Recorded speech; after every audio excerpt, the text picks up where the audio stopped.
샬롬, 복된 화요일입니다. 오늘 하나님의 말씀으로 하루를 시작합니다. 함께 나눌 말씀은 출애굽기 38장입니다. 그는 아카시아 나무로 번제단을 만들었는데 그 길이가 5자요 너비가 5자인 네모난 모양으로 만들었으며 그 높이는 석자로 하였다. 번제단의 네 모퉁이에 뿔을 하나씩 만들어 붙이고 그 뿔과 제단을 하나로 있게 하고 거기에 노쇠를 입혔다. 번제단의 모든 기구 곧 재를 담는 통과 부삽과 대야와 고기 갈고리와 불 옮기는 그릇을 노쇠로 만들었다. 제단에 쓸 그물을 노쇠로 만들고 제단 가장자리 밑에 달아서 제단의 중간에까지 이르게 하였다. 놋그물에 네 모퉁이에 채를 끼우는 데 쓸 고리 4개를 부어 만들었다. 아카시아 나무로 채를 만들고 거기에 노쇠를 입혔다. 이 채들을 번제단 양옆에 고리에 끼워서 그것을 운반할 수 있게 하고 번제단은 널빤지로 속이 비게 만들었다. 그는 물두멍과 그 받침을 노쇠로 만들었는데 그것은 회막 어귀에서 봉사하는 여인들이 바친 녹거울로 만든 것이다. 그는 성막들을 두르는 울타리를 만들었는데 가는 실로 짠 모시 휘장으로 울타리를 둘렀다.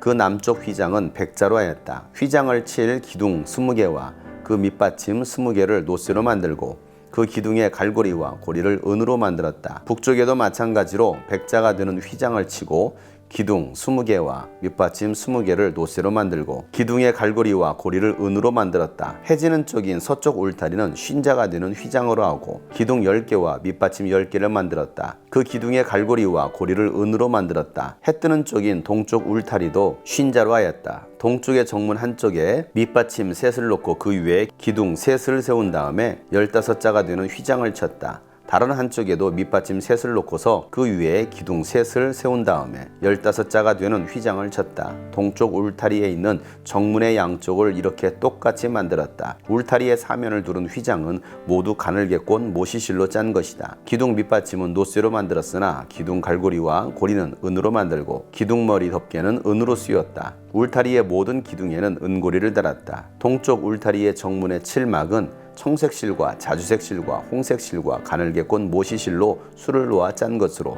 그 길이는 20자이고 너비 곧 높이는 뜰의 휘장과 마찬가지로 5자이다. 그것을 칠 기둥 4개와 그 밑받침 4개를 노쇠로 만들고 그 갈고리를 은으로 만들고 기둥머리 덮개와 고리를 은으로 만들었다. 성막의 말뚝과 울타리 사면의 박을 말뚝은 모두 노쇠로 만들었다.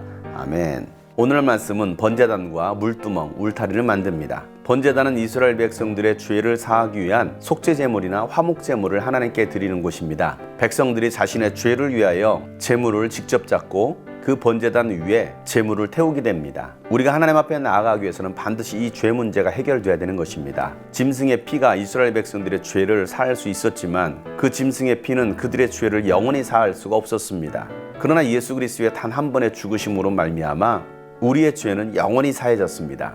피를 흘리지 않고서는 죄를 사할 수 없었던 것처럼 이제는 우리가 예수 그리스도의 피를 의지하여 우리가 죄 사함 받고 하나님께로 나아갈 수가 있게 된 것입니다. 이렇게 짐승을 잡고 피를 흘리는 이 뜰에서는 짐승의 피냄새와 짐승을 태우는 냄새로 가득했습니다. 이와 같이 번제단은 죄를 태우는 곳입니다. 그 다음에 제사장이 향하는 곳은 바로 물두멍입니다. 이 물두멍은 노스로 만드는데 그 재료가 여인들의 거울이었던 것입니다.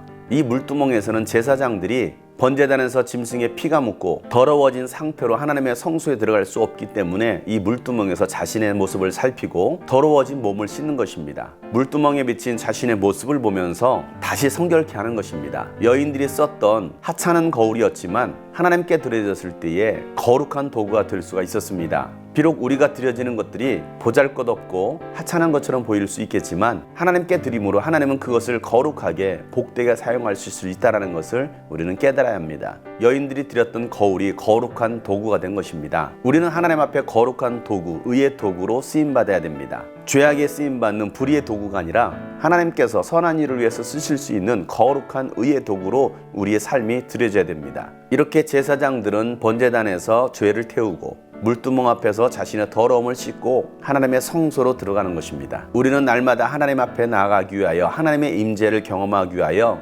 자신을 돌아볼 수 있어야 됩니다. 자신의 죄를 태울 수 있어야 되는 것입니다. 이 모든 일들이 세상과 구별된 하나님의 성막 뜰 안에서 이루어지는 것입니다. 그렇게 오늘도 우리는 이 믿음의 공동체 안에 들어와야 되는 것입니다. 교회로 들어오는 것입니다. 세상과 구별된 하나님의 뜰 안에 들어올 때 우리는 하나님의 보호를 받을 수가 있는 것입니다. 사랑하는 여러분, 오늘도 그 주님 안에 거할 수 있는 저와 여러분 되시기를 바랍니다. 예수님은 저와 여러분의 모든 죄를 대신 담당하셨고 우리를 정결케 하셨습니다. 우리를 살리신 예수 그리스도를 생각하며 오늘도 번제단 앞에서 우리의 죄를 태우고 물두멍 앞에서 우리의 더러움을 보며 물두멍 앞에서 회개하고 정결함으로 나아갈 수 있는 저와 여러분 되시기를 예수 이름으로 축복합니다. 샬롬.